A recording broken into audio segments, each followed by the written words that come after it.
नमस्कार सभी दर्शकों को। और आशा है आप लोग अच्छे ही होंगे। इसी के साथ में मैं आचार्य विपिन पथिक का आप सभी को वंदन, अभिनंदन, प्रातः स्मरणम, सुस्वागतम। जय श्री राम, जय श्री कृष्णा, जय जिनेन्द्र। और जैसा कि आप लोग इसी इंतजार में ही थे कि क्योंकि थोड़ा सा टेक्निकल एरर्स रहते हैं हम उनको दुरुस्त करने में, और जो कि आजकल जाहिर सी बात है मौसम का चेंजमेंट अपने भारत देश में हो रहा है। ये मैं इसलिए बोल रहा हूँ कि हमारे साथ में जो आज स्पीकर जुड़े हैं वो दूसरे देश से हैं, तो उनके इधर चूंकि समय का थोड़ा सा अंतर रहता है, वो हमसे 1.5 घंटे लगभग पहले जागते हैं, ऐसा मुझे उन्होंने बताया। लेकिन कोई बात नहीं, कोई जो भी है नेचर का क्लॉक वो सबके लिए सेम होता है, हम लोग अपने अनुसार उसको चेंजमेंट कर लेते हैं। इसी के साथ साथ हम आज फिर से उत्तर प्रदेश योगासन खेल संघ और इंटरनेशनल नेचुरोपैथी ऑर्गेनाइजेशन के संयुक्त प्रयास से चल रही राष्ट्रीय व्याख्यान माला भाग 1, भाग 2 और इस समय भाग 3 पर चल रहे हैं। और आज हमारे बीच में जो मुख्य वक्ता और मुख्य अतिथि दोनों के तौर पर हैं, हमारे साथ में मैम डॉक्टर अलका गुप्ता जी।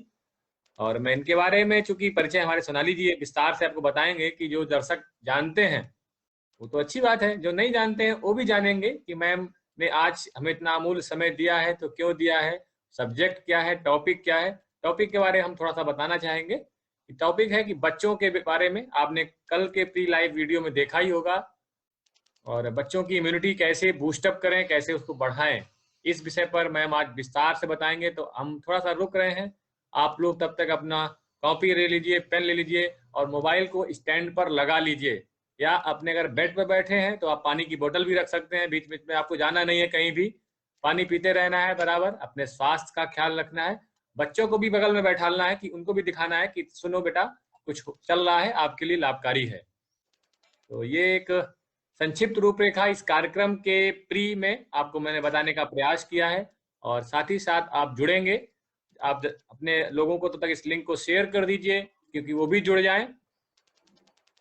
दर्शकों को हमारी आवाज आ रही है, उधर से सूचनाएं मिल गई हैं। यह कार्यक्रम उत्तर प्रदेश योगासन खेल संघ की अध्यक्षा डॉक्टर विजय लक्ष्मी जायसवाल जी और आईएनओ के राष्ट्रीय अध्यक्ष डॉक्टर अनंत बिरादर के मार्गदर्शन पर अनवरत फल फूल रहा है। और हमारे यूपीवाईसी के चेयरमैन अशोक सिंह जी और फाउंडर अध्यक्ष doctor S L Yadav sir के मार्गदर्शन पर इस जो ये ज्ञान रूपी गंगा है इसको हम प्रवाहित करने का एक छोटा सा प्रयास कर रहे हैं। और उत्तर प्रदेश योगासन खेल संघ के परिवार में एक एक्टिव सदस्य के रूप में हमारी बहन सोनाली जी भी कार्यरत हैं।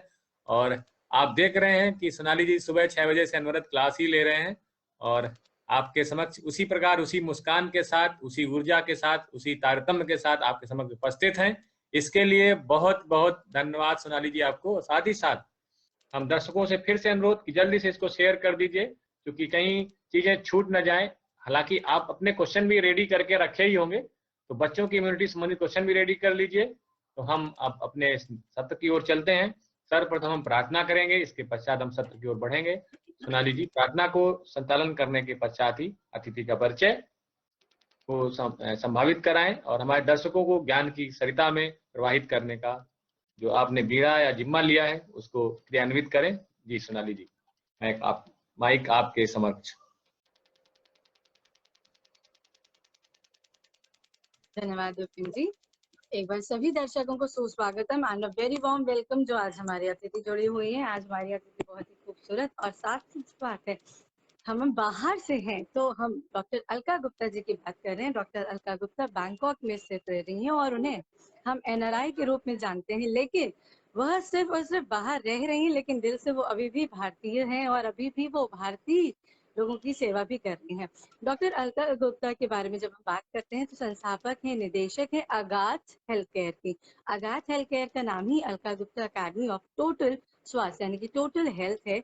साथ ही साथ उन्होंने समाज के लिए अपनी निस्वार्थ सेवाएं और अपने महान पेशे के लिए राष्ट्रीय और अंतर्राष्ट्रीय पुरस्कार जीते हैं, like national and international level पे पुरस्कारित मानी गई हैं।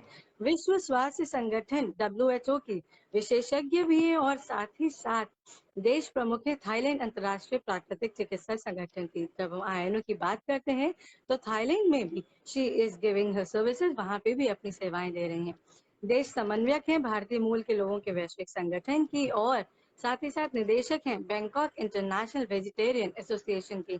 ये सिर्फ तो अभी परिचय है जिसकी हमने 2-4 लाइनों में बात की है। अगर अभी हम पुरस्कार की बात करें तो डॉक्टर सरोजनी नायडू अंतर्राष्ट्रीय पुरस्कार भी मिला हुआ है मैम को, और साथ ही साथ वैश्विक भारतीय प्रवासी प्रभाव महिला नेता का भी पुरस्कार मिला है।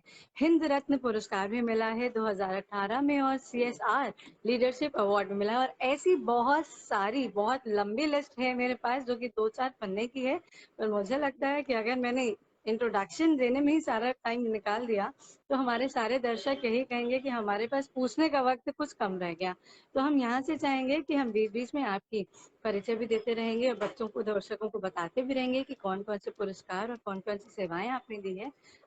हम ये भी चाहेंगे कि आप जो मुख्य कारण के लिए हमारे साथ जुड़ी हैं, हम बाल विकास की बात कर रहे हैं, आज हम बाल स्वास्थ्य की बात कर रहे हैं, आप उसके बारे में भी हमें ज्ञान दें। और बहुत ही अलग और बहुत ही अच्छा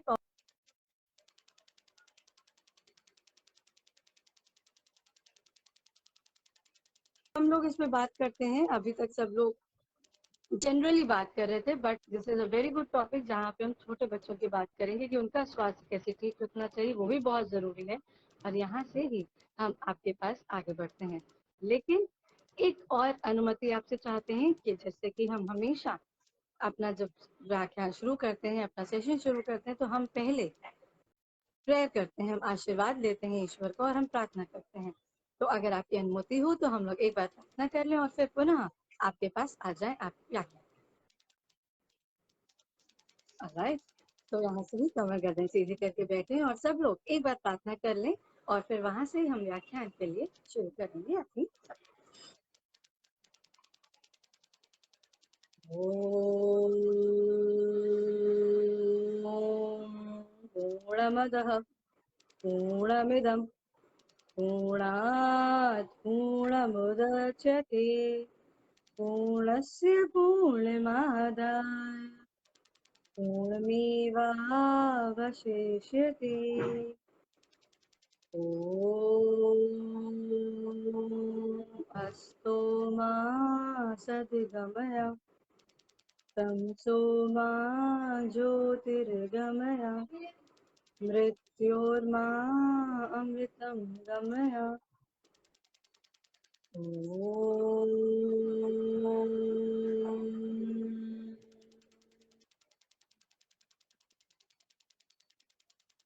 और इसी प्रार्थना के साथ हम सब ईश्वर का आशीर्वाद लेते हुए दोनों हाथों को रब करते हुए, आपस में मिलाते हुए, गरमाश लाते हुए, हथेलियों पर रखते हुए अपनी आंखों को मुस्कुराते हुए वापस आ जाए। धन्यवाद। और यहाँ से हमारी आज की व्याख्यान प्रारंभ होती है। एक बार पुनः आपका स्वागत है डॉक्टर अलका मैम। अब प्लीज आप हमें अपने बारे में बताएं और यहाँ से ही हम व्याख्यान को आगे बढ़ाएं।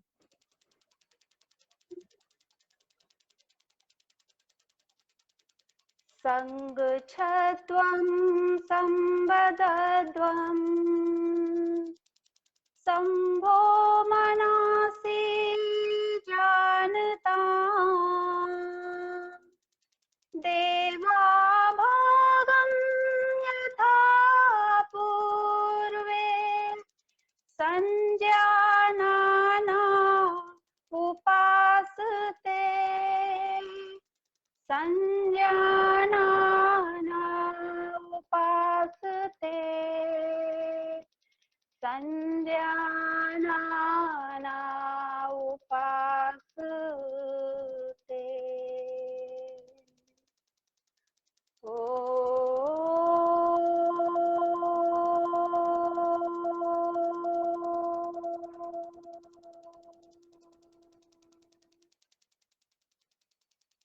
नमस्कार। जैसा कि सब मेरा नाम बता ही दिया, मैं डॉक्टर अलका गुप्ता थाईलैंड की राजधानी बैंकॉक से आप सभी को बहुत बहुत नमस्कार प्रेषित कर रही हूँ। सवादी खा। सवादी खा यहाँ थाईलैंड में स्त्रियों का अभिवादन करने का ये तरीका है। तो यहाँ जब हम स्त्रियां अभिवादन करते हैं तो हाथ जोड़कर सवादी खा बोलते हैं। तो सबसे पहले मैं इस व्याख्यान को शुरू करने से पहले मैं धन्यवाद अपना प्रेषित करना चाहूंगी उत्तर प्रदेश योगासन खेल संघ के जितने भी पदाधिकारी हैं, अध्यक्षा महोदया हैं, पथिक जी हैं, सोनाली जी हैं, INO के राष्ट्रीय अध्यक्ष आदरणीय श्री अनंत बिरादर जी हैं, जितने सम्मानित प्रिय जन हैं इन दोनों एसोसिएशन से संबंधित लोग हैं, उनको मेरा हार्दिक प्रणाम। और जो भी मुझे इस व्याख्यान को जो सुन रहे हैं, देख रहे हैं, उन सभी को भी मेरा बहुत बहुत नमस्कार। और मेरा ये आग्रह है कि ये जो व्याख्यान है, मैंने ये विषय बहुत 2 विषय बदले, मैंने पथिक जी को भेजे, तीसरा विषय फिर बदल कर मैंने कहा नहीं, ये बहुत इस वर्तमान परिस्थितियों में ये विषय बहुत ज्यादा सामयिक रहेगा, क्योंकि अभी लोगों में एक थर्ड वेव का बहुत एक जो खौफ भी दिखाया जा रहा है, या है भी, नहीं पता भविष्य के गर्त में क्या है, लेकिन बच्चों में इसका प्रभाव ज्यादा पड़ने की संभावना बताई जा रही है। तो मैंने सोचा कि ना सिर्फ कोविड-19, स्वास्थ्य तो एक ऐसी निधि है जो आजीवन हमारे पास रहनी चाहिए, और जब बच्चों की बात आती है तो हम सभी बहुत सचेत, सतर्क और सावधान होते हैं, और रहना भी चाहिए। तो इसीलिए मैंने आज इस विषय को चुना। और मैं चाहूंगी कि इस जो आज हमारा विषय है, टॉपिक है, उससे संबंधित आपके जो भी मुझे देख रहे हैं, और वो प्रश्न जरूर पूछें, ताकि उनकी कोई भी अगर क्वेरी है, कंफ्यूजन है, तो वो मैं क्लैरिटी से मैं बता सकूं।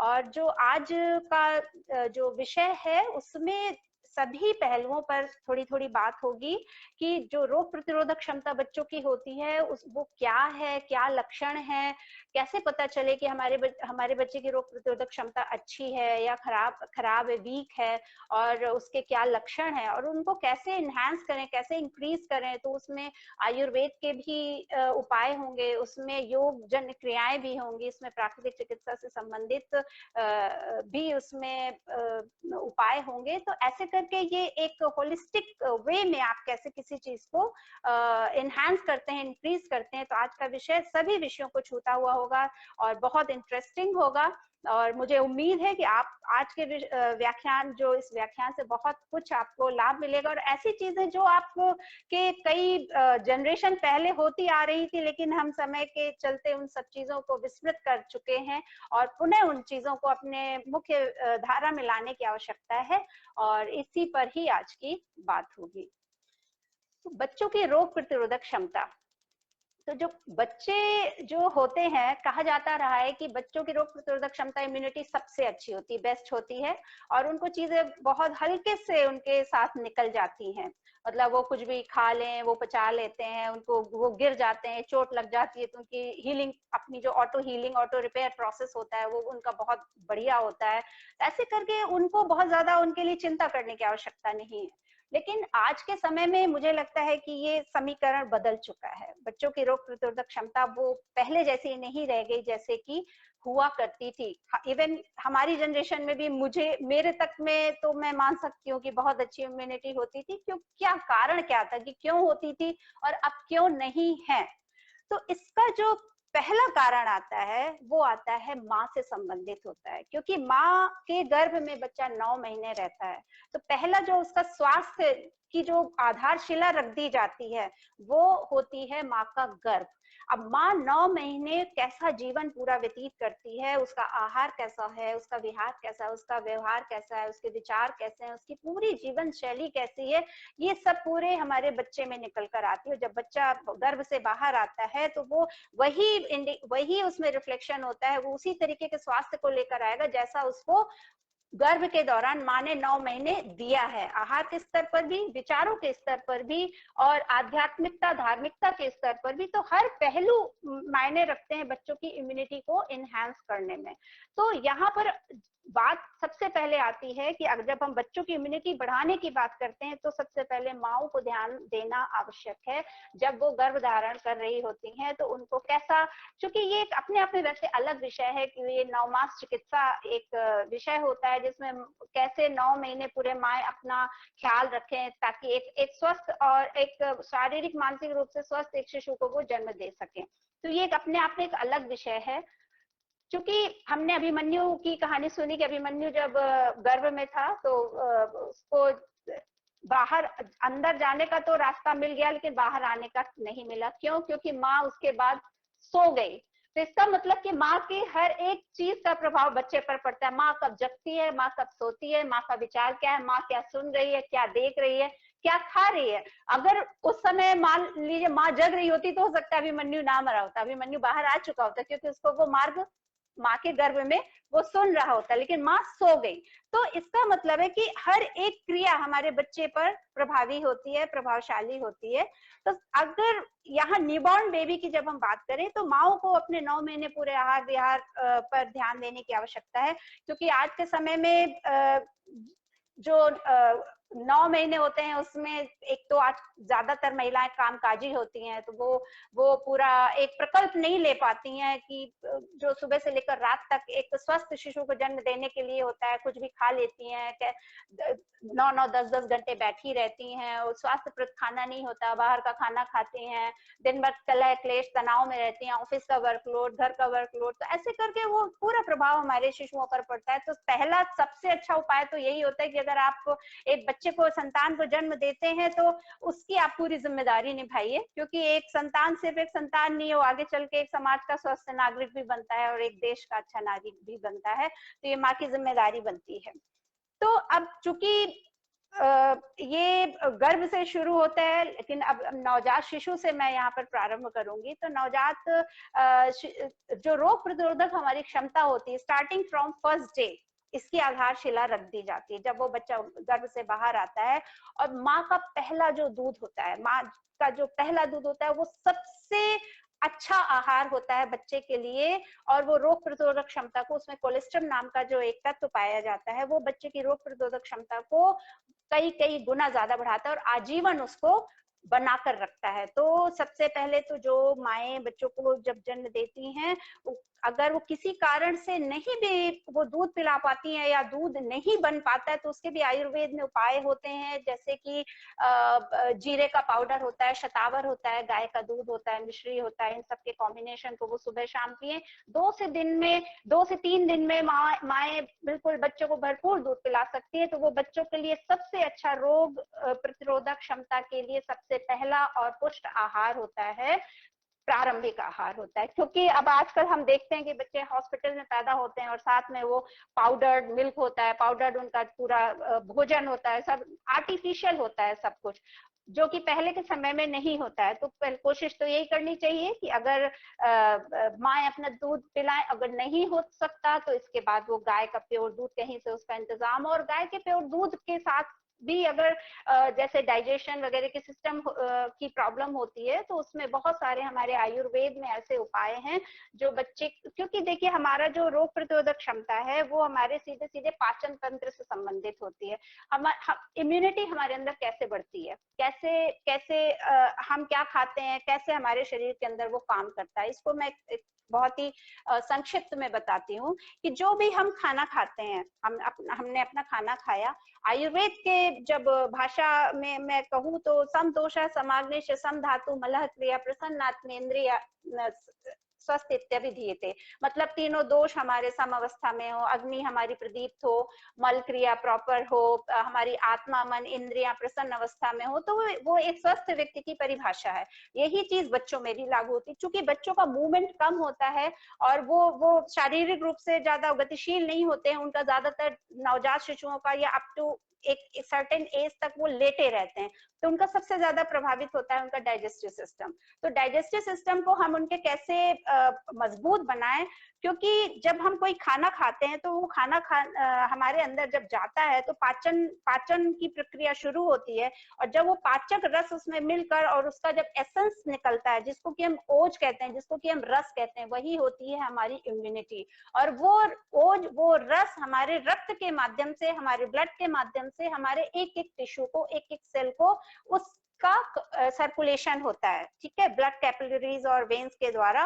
फिर एक एक सेल और टिश्यू को हमको पूरा पोषण मिलता है और सप्त धातुओं का निर्माण होता है, उनका पोषण होता है, मल क्रिया प्रॉपर होती है, और इस तरीके से हम एक स्वस्थ शरीर के मालिक बनते हैं। लेकिन ये चीज कब होगी? ये चीज तब होगी जब पहला स्टेप कि हमने स्वस्थ आहार लिया हो, कंप्लीट न्यूट्रिशियस फूड लिया हो। तो जब बच्चों की बात आती है तो मैं पहले 2-3 चीजें कहूंगी, क्योंकि नवजात शिशु है तो वो भोजन तो करता नहीं है, तो उसके लिए सभी माएं एक पहले के जमाने में घुट्टी दी जाती थी बच्चों को, जो आजकल अब जो है रेडीमेड आने लगी है या दी भी नहीं जाती है, तो घुट्टी जरूर दें। उसमें थोड़ा सा पुरुषार्थ करना पड़ता है, थोड़ी सी मेहनत होती है, इतनी भी मेहनत नहीं होती है। तो वो घुट्टी के क्या इंग्रेडिएंट्स होते हैं, उस घुट्टी में होता है हरड़ होती है, उसमें बादाम होता है, छुआरा होता है, हींग होता है, जायफल होता है, और माँ के दूध में या गाय के दूध में ये एक थोड़ा थोड़ा सा घिस के और लगभग 1 चम्मच 5 ml के करीब आप सुबह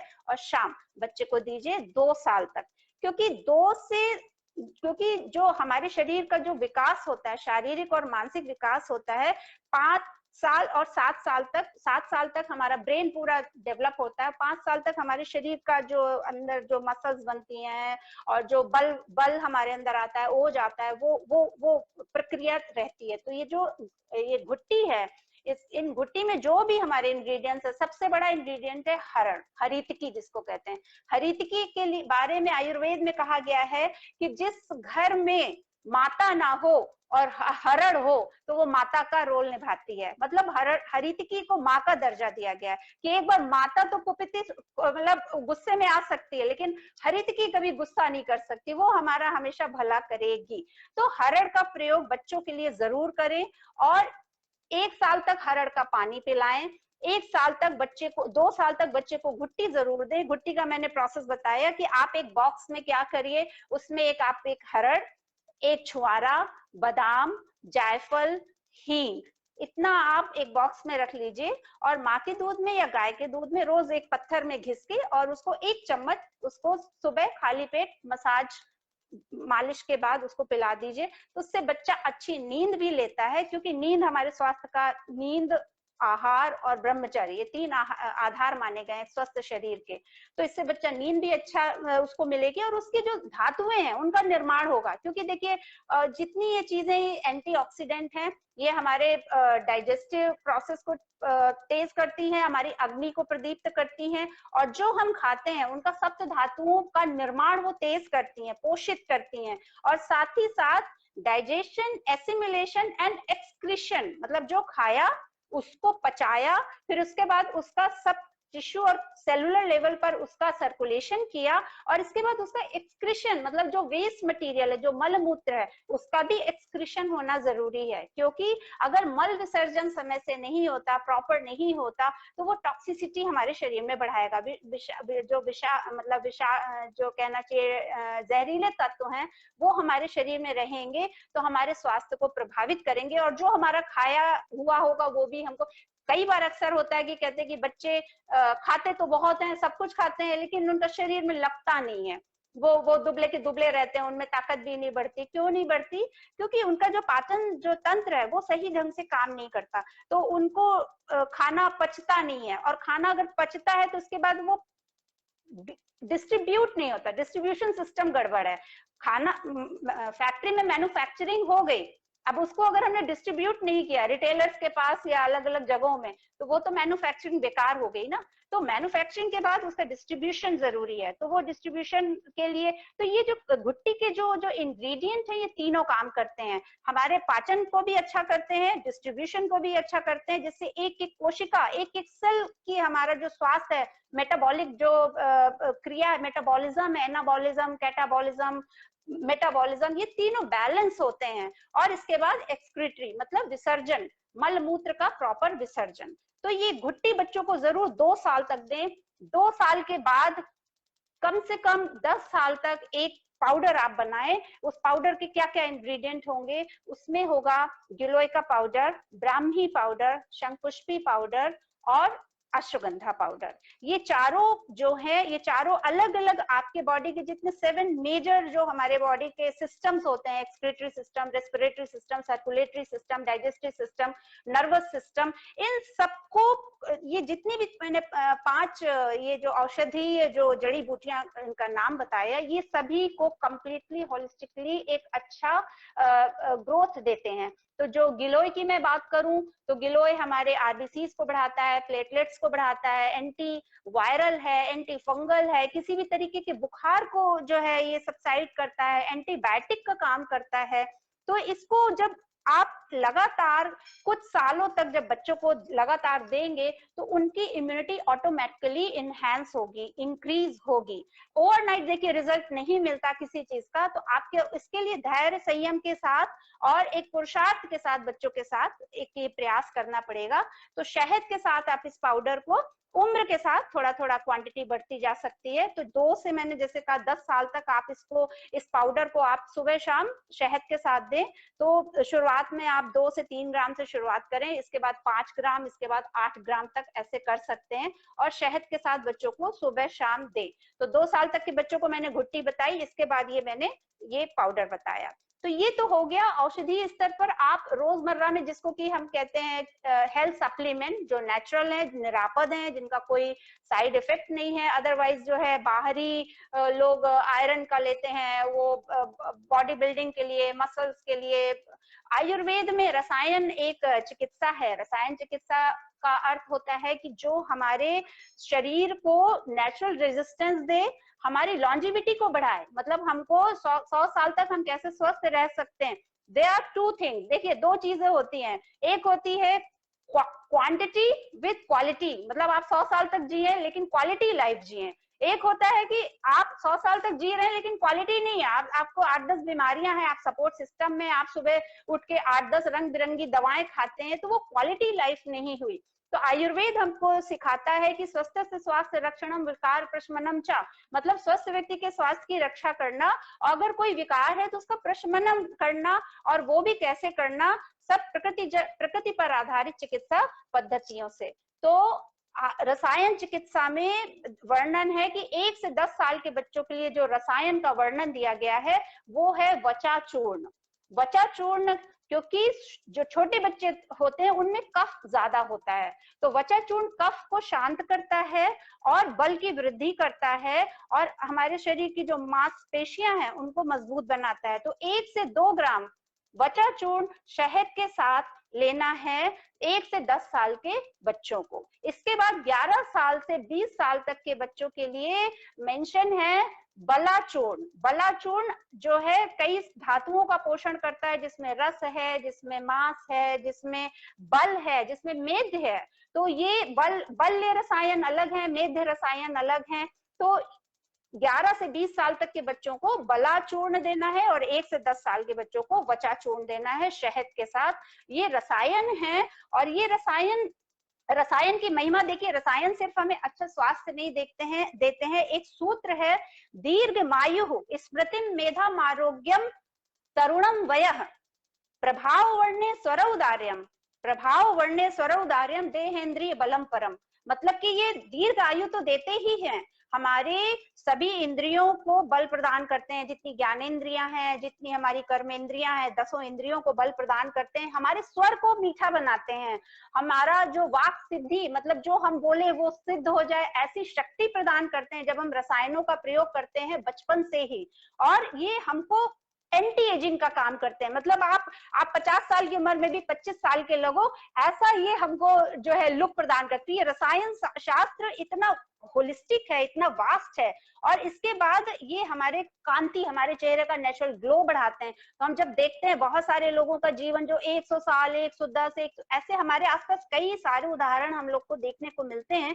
तो अगर हम उनकी जीवन शैली पर प्रकाश डालें तो उन्होंने बहुत सात्विक जीवन शैली जी होती है और वो रसायनों का प्रयोग जरूर करते थे। तो बच्चों में रसायन चिकित्सा, ये मैंने 2 एज ग्रुप के लिए, 1 से 10 साल और 11 से 20 साल, उसके बाद हर एक ग्रुप के लिए अलग अलग रसायनों का वर्णन है। फिर इसके बाद 21 से 30 साल, 31 से 40 साल, 41 से 50 साल। तो उनकी जैसे जैसे धातुओं का क्षय होता है, जैसे जैसे धातुएं उनकी कमजोर पड़ती हैं, उसी के अनुसार रसायन चिकित्सा में रसायनों का वर्णन है। इसी तरीके से हम बच्चों को उनके ये जितनी भी चीजें हैं, सबसे बड़ी अच्छी खास बात क्या है कि इनका अंग्रेजी दवाइयों की तरह या हेल्थ सप्लीमेंट की तरह इनकी कुछ साइड इफेक्ट्स नहीं है, और ये होलिस्टिकली काम करते हैं कि ये अगर ये पाचन तंत्र को ठीक करते हैं तो पाचन तंत्र से आपका पूरा नर्वस सिस्टम तक जाता है, क्योंकि ये वैज्ञानिक तथ्य एक है कि जो हमारा ब्रेन है उसका सीधा कनेक्शन हमारा जीआई ट्रैक्ट से है, गैस्ट्रोइंटेस्टाइनल ट्रैक्ट से है। 95% सेरोटोनिन का जो मैन्युफैक्चरिंग होती है वो हमारे जीआई ट्रैक्ट में होती है। तो इसीलिए प्रोबायोटिक्स, अगर आप जानते होंगे कि लोग आजकल बड़े ड्रिंक्स चले हैं जिस वो ताकि गट बैक्टीरिया उनके जो है बढ़े और उनका ब्रेन भी इसीलिए एक्टिवेटेड रहे।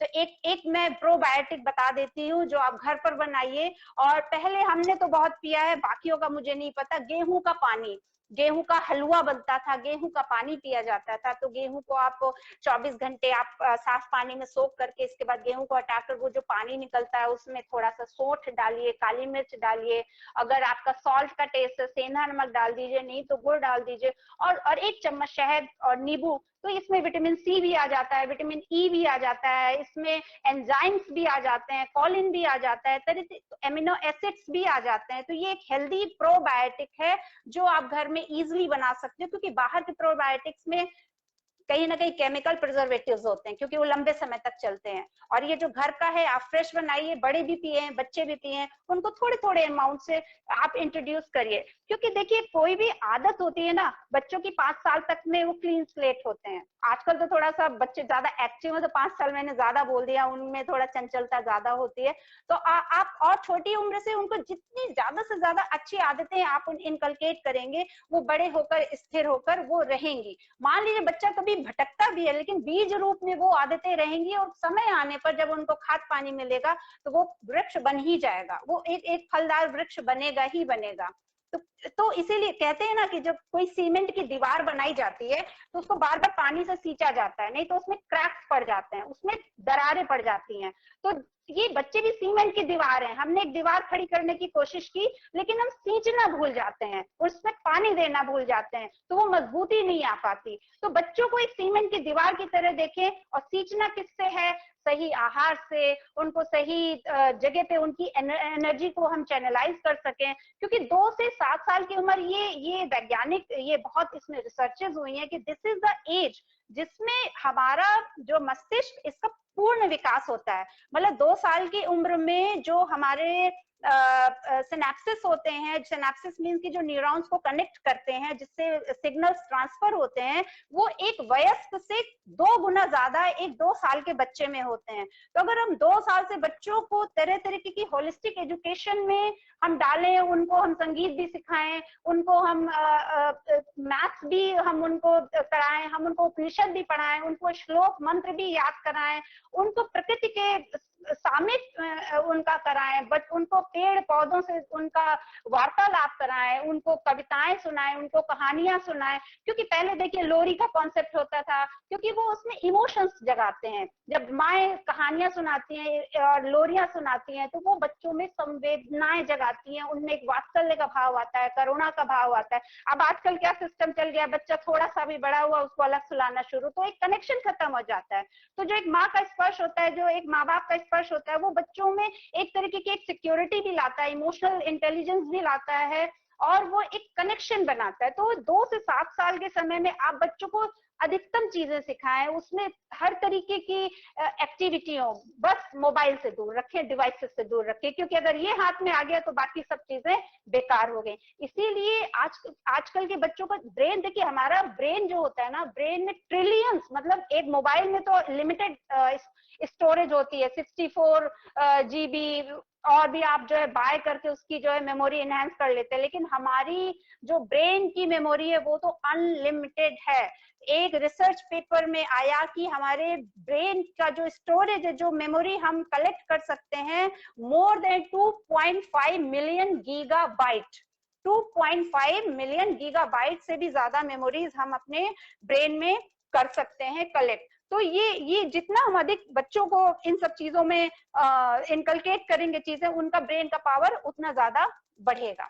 तो अब आती है, तो ये मैंने आयुर्वेद में कुछ चीजें, कुछ रेमेडीज। इसके बाद है जैसे बच्चों को आप चूने का पानी, बच्चों में हड्डियां बड़ी कमजोर होती हैं आजकल। अब दिक्कत क्या है, हम तो अपना पूरा प्रयास कर लेते हैं, लेकिन इतनी मिलावट है, पेस्टिसाइड्स हैं, कीटनाशकों का प्रयोग होता है कि हमें अनाज, सब्जी, फल शुद्ध अवस्था में नहीं मिल पाते। तो होता क्या है कि जो ये हम रसायन देते हैं, जैसे गिलोय हुआ या अश्वगंधा हुआ, शतावर हुआ, हरड़ हुआ, आंवला हुआ, त्रिफला हुआ, तो ये हमारे शरीर के जो विषाक्त पदार्थ है उनको बाहर निकाल देते हैं। जो भी अगर टॉक्सिसिटी होती है उनको एक तरीके से डिटॉक्सिफिकेशन कर देते हैं, शोधन कर देते हैं हमारे शरीर का। तो इसलिए भी ये चीजें जरूरी हैं। तो बच्चों को इन सब चीजों का सेवन, उनकी आदतें आप बहुत छोटी उम्र से ही कराना शुरू कर दीजिए। क्योंकि देखिए, एक छोटे पौधे को उखाड़ कर दूसरी जगह लगाया जा सकता है, बड़े पेड़ को उखाड़ कर नहीं लगाया जा सकता, वो सूख जाएगा, वो गिर जाएगा। छोटा सा पौधा आप गमले से निकाल के दूसरी जगह लगा सकते हैं। तो ये एक सबसे सही समय है, सही आदतों का, सही आहार का, सही विचार का, सही तरीके के ज्ञान का, सही तरीके के उनके पूरे व्यक्तित्व के विकास का ये सबसे अच्छा समय है।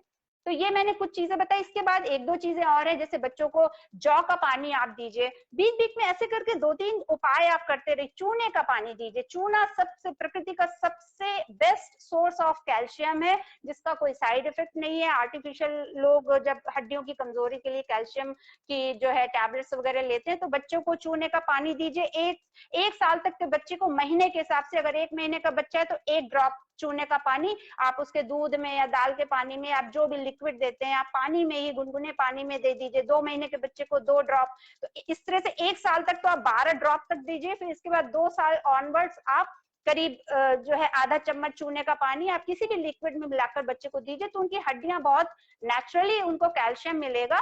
और कैल्शियम की समस्या बहुत ज्यादा होती है बच्चों में। तो ये मैंने बताया। इसी तरीके से जो है, अब योग की बात आती है कि योग के स्तर पर हम अपनी रोग प्रतिरोधक क्षमता को कैसे बढ़ाएं। तो देखिए, हमारा जो है, जो एक शरीर का एक अंग ऐसा है जो 24/7 काम करता है, वो है हमारा ब्रेन, दिमाग। हम कोई भी एक छोटी सी भी क्रिया, हम खा रहे हैं, हम सो रहे हैं, इवन कि हम स्वप्न भी देख रहे हैं, हम कोई चीज पढ़ भी रहे हैं, any single activity involves our brain. So this is the organ which works 24/7 continuously, consistently, without tiring. तो ये हमारी जिम्मेदारी बनती है कि जो चीज हमारे लिए 24 घंटे 365 डेज आजीवन हमारे लिए कार्य कर रही है, तो हमको उसको कितना स्वास्थ्य देने की जरूरत है। देखिए, हमारा जो दिमाग है वो वेट में तो 2% है पूरे शरीर का, लेकिन वो 20% एनर्जी कंज्यूम करता है। जो भी हम खाते हैं उसका 20% हमारे ब्रेन को चाहिए, ठीक है। तो वो 20% ब्रेन को प्रोवाइड करने के लिए हमें एक अच्छा आहार चाहिए, और साथ में 2 चीजें हैं उसके फ्यूल के लिए ब्रेन के, एक ऑक्सीजन और एक ग्लूकोज। हमारे ब्रेन को, मस्तिष्क को स्वस्थ रखने के लिए ऑक्सीजन की जरूरत है। तो ऑक्सीजन की पूर्ति हम कैसे करेंगे? योग की कुछ क्रियाएं हैं, तो मैं बताऊंगी। तो आप भस्त्रिका और अनुलोम विलोम, ये बच्चों के लिए बेस्ट प्राणायाम है, और बहुत ज्यादा लंबी सिटिंग में उनको बैठाने की, करने की जरूरत नहीं है। प्ले वे मोड में उनको जो है बैठ के जो है अब अनुलोम विलोम कराइए, और खुद भी बैठ के करिए, क्योंकि बच्चे वही देखिए, वही सीखते हैं, वही करते हैं जो वो देखते हैं, और खासकर एक छोटी उम्र तक।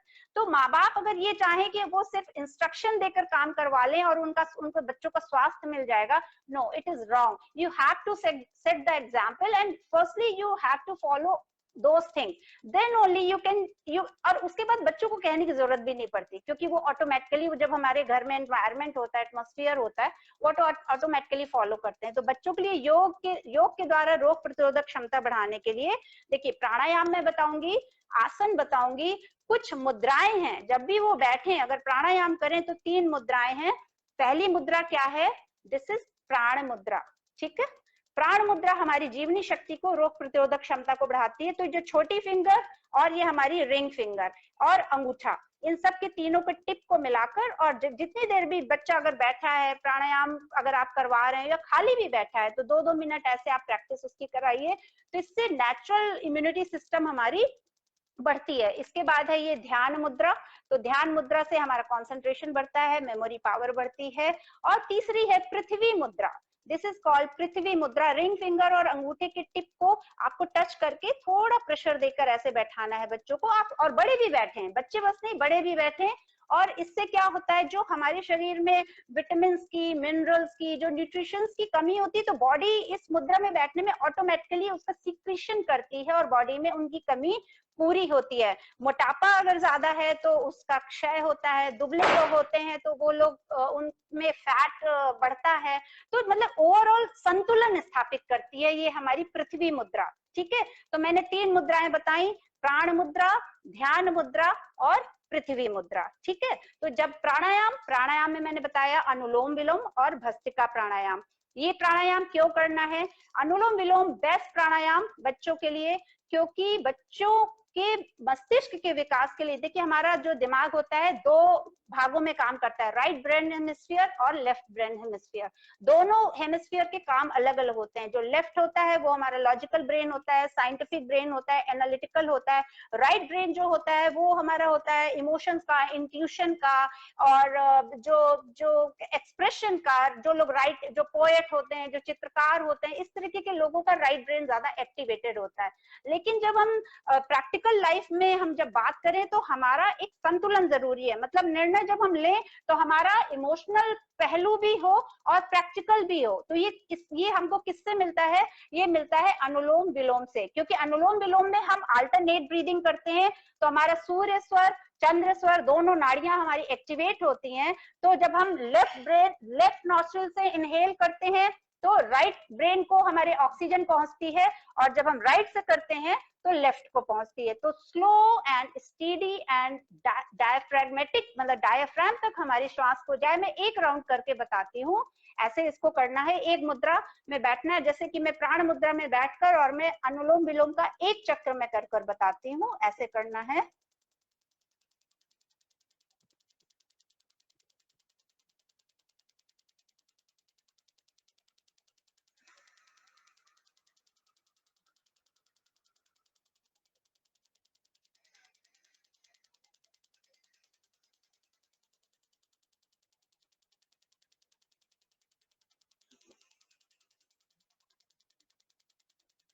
तो ये अनुलोम विलोम का मैंने एक चक्र बताया। जितना ज्यादा से ज्यादा स्लो और डीप डायफ्रेगमेटिक ब्रीदिंग होगी उतना ही ज्यादा ऑक्सीजन का इंटेक बढ़ेगा। रिसर्च पेपर शो करते हैं कि हमारे ऑक्सीजन का जो वॉल्यूम है हम मतलब 8 गुना 16 गुना तक हम अपने शरीर में बढ़ा सकते हैं। और ऑक्सीजन एक ऐसा जो है इंग्रेडिएंट है जो हमारे हर एक क्रिया के लिए आवश्यक है। हमारे पाचन में, हमारे एक एक सेलुलर लेवल की जो मेटाबॉलिज्म है, उसका रेस्पिरेटरी सिस्टम, उसका इम्यूनिटी सिस्टम, सब कुछ के लिए ऑक्सीजन हमारे आवश्यक है। तो ये एक मैंने अनुलोम विलोम प्राणायाम बताया। इसी तरीके से भस्त्रिका प्राणायाम, बच्चों के लिए 2 प्राणायाम काफी है। तो भस्त्रिका प्राणायाम में क्या करना है, आप जो मैंने 3 मुद्राएं बताई, किसी एक मुद्रा में बैठकर और लंबा गहरा श्वास भरना है।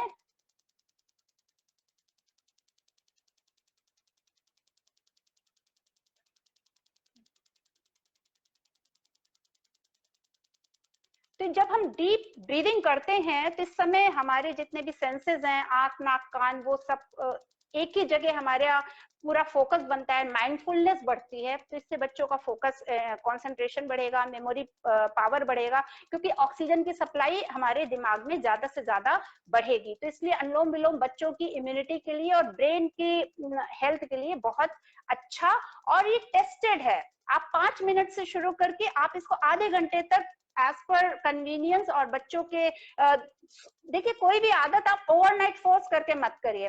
1 साल भी लगे कोई बात नहीं, 2 मिनट, 3 मिनट, 4 मिनट, 5 मिनट, जब भी खाली बैठे, इन सब जैसी आदतों में प्रवृत्त होकर स्वयं भी और बच्चों को बैठाकर ये चीजें करें। तो मैंने मुद्रा बताई, मैंने प्राणायाम बताया, मैं आसन बताती हूँ। आसन है, बेस्ट है सूर्य नमस्कार। सूर्य नमस्कार क्यों? क्योंकि सूर्य नमस्कार में हमारा शारीरिक, मानसिक, आध्यात्मिक और मनोवैज्ञानिक चारों तरीके के लाभ हमको एक साथ मिलते हैं। तो सूर्याभिमुख होकर, अगर बेहतर है अगर सनराइज जब हो रहा है, सूर्योदय हो रहा है, उस तरफ फेस करके बच्चों को और विद मंत्र, जो भी मंत्रों के साथ और प्रॉपर पोस्चर के साथ। तो उसमें क्या होता है, हमारे शरीर का एक एक जो जोड़ है वो पूरा सब बॉडी का पूरा शरीर मतलब टॉप टू टो हमारा सूर्य नमस्कार में यूज हो जाता है। तो हमें अलग अलग आसन करने की जरूरत नहीं होती। तो स्कूल डेज में और इन सब में टाइम की क्राइसिस होती है, तो बच्चे अगर 5, 7, 11 बार भी कर लेते हैं तो उनकी पूरी बॉडी समझिए पूरे दिन के लिए जो है बैकअप उनका प्लान तैयार हो जाता है एनर्जी के लिए। तो आपको इससे विटामिन डी भी साथ में मिल रहा है और सेरोटोनिन लेवल जो है हमारा हाई मतलब वो बढ़ता है। तो उससे एंटी जो है डिप्रेसेंट का काम करता है, स्ट्रेस को हटाता है और हमारे जो मेटाबॉलिज्म है उसको बैलेंस करता है। तो सूर्य नमस्कार बच्चों के लिए मैं कहती हूँ बेस्ट है। इसके बाद वो कोई आसन करें या ना करें, अगर इसके बाद भी वो करना चाहते हैं और समय है तो बच्चों को जो है चक्रासन कराएं। चक्रासन में क्या होता है कि हमारी पूरी स्पाइन और ब्रेन दोनों ही एक्टिवेट होते हैं और स्पाइन और ब्रेन दोनों मिलकर नर्वस सिस्टम बनाते हैं। तो इससे हमारे ब्रेन को पूरी ऑक्सीजन मिलती है और जो हैप्पी हार्मोन्स है वो सिक्रीट होते हैं और पूरे बॉडी के जितने सिस्टम है वो अलाइंड होते हैं। ताड़ासन है, चक्रासन है, हल आसन है, सर्वांग आसन है, शीर्षासन है। तो जैसे बच्चे की क्षमता है और बॉडी का जो फ्लेक्सिबिलिटी है धीरे धीरे बढ़ाते बढ़ाते हम उसका लेवल बढ़ाते जा सकते हैं और एक कुशल प्रशिक्षण में शुरुआत करें और इसके बाद जीवन शैली का उनको अंग बना लें। इसी तरीके से बच्चों की मालिश बहुत जरूरी है। सोने से पहले भले ही आप 5 मिनट करें। मैं बताऊं मेरी बेटियां अभी बड़ी हो चुकी, बड़ी बेटी बड़ी है लेकिन तब भी मैं अभी उसकी मालिश करती हूँ सोने से पहले। दोनों बेटियों की रात में सोने से पहले किसी भी आप मेडिकेटेड ऑयल, बला तेल बहुत अच्छा होता है, हड्डियों को मजबूत बनाता है। तो आप तलुओं में एक्यूप्रेशर पॉइंट्स के साथ जैसे थायराइड का पॉइंट दबाते हुए, पीनियल ग्लैंड, ये जितने जो साइनस के पॉइंट्स हैं तो इनको जो है टूवर्ड्स हार्ट डायरेक्शन में आप मसाज करिए, हथेलियों में मसाज करिए, हल्का हल्का यहाँ पर शोल्डर में, तो बच्चा तुरंत सो भी जाएगा और एक माँ का जो है एक कनेक्शन भी बनेगा और बच्चा कम्युनिकेटिव होता है। उसी बीच में आप उसको स्टोरी भी सुनाइए, उसको आप थोड़े से गीत भी सुना सकती हैं।